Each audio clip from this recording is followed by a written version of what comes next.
Exactly a week today, Ghana will be talking about its build-up to the first game of the African Cup of Nations 2021 to be staged in Cameroon.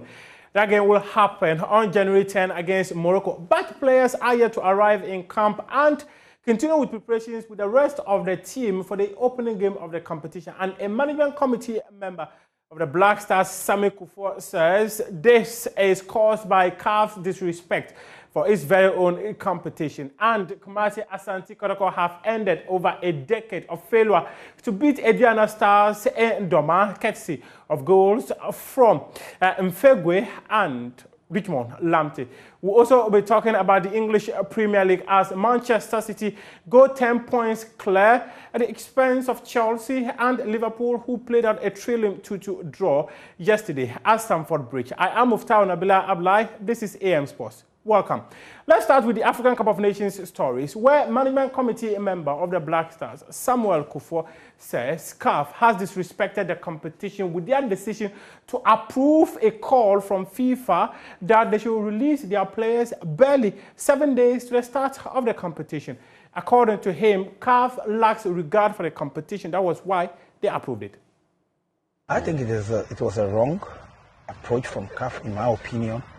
Everybody has opinion. Everybody is entitled to speak whatever he wants to say or she wants to say. But for me, I think it's a totally disrespect to most of the African nations, because in Europe, where there's a rules and regulation, they will not abuse it. So why are they doing this to our tournament? And for us, as an African, this is a wake-up for us. And everybody just really love to see this tournament. So if a journalist from Europe asks, why is the player going to African Cup of Nations? I think it's totally disrespect.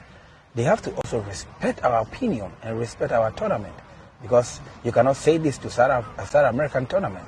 Yeah. Why are you saying this to us? For me, I think it's totally disrespect. 5 days to the tournament and you are releasing the players.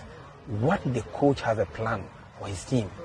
And if they give them 3 weeks, then there will be a preparation. If we want a better quality tournament, we shouldn't be hiding from the truth.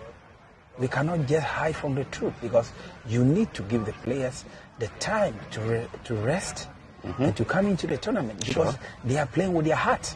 Yeah. And anything can happen. We saw what happened in Nigeria. Yeah. A player just fall down and died. Exactly. From what? It's all about pressure.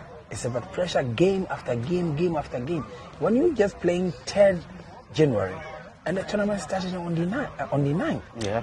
You travel back to your base, and how many days do you have to prepare with your team? Exactly. So it's a problem for me. And I think CAF needs to do something about it next time around, because now it's already gone. But next time, the respect, they have to give it to the nation. Every nation is qualified to have their respect for himself. And talking about late arrivals of players, you would recall that last week, Thursday, we had mentioned that the likes Thomas Partey and co were expected in camp within this week. Thomas Partey, Daniel Amate, Jordan Ayew, who suffered an injury over the weekend, the likes of Baba Rahman and Andy Yadom, are all expected in camp today. The Black Stars will play a final match against Algeria tomorrow. That will be the only preparatory game they will be playing ahead of the tournament. We had also mentioned that the Ghana Football Association were still hoping of having Kudus Mohammed in camp for the competition. What our sources have indicated to us that they are hoping that Kudus Mohammed would recover and play part of the tournament should the Black Stars reach the latter stages of the competition.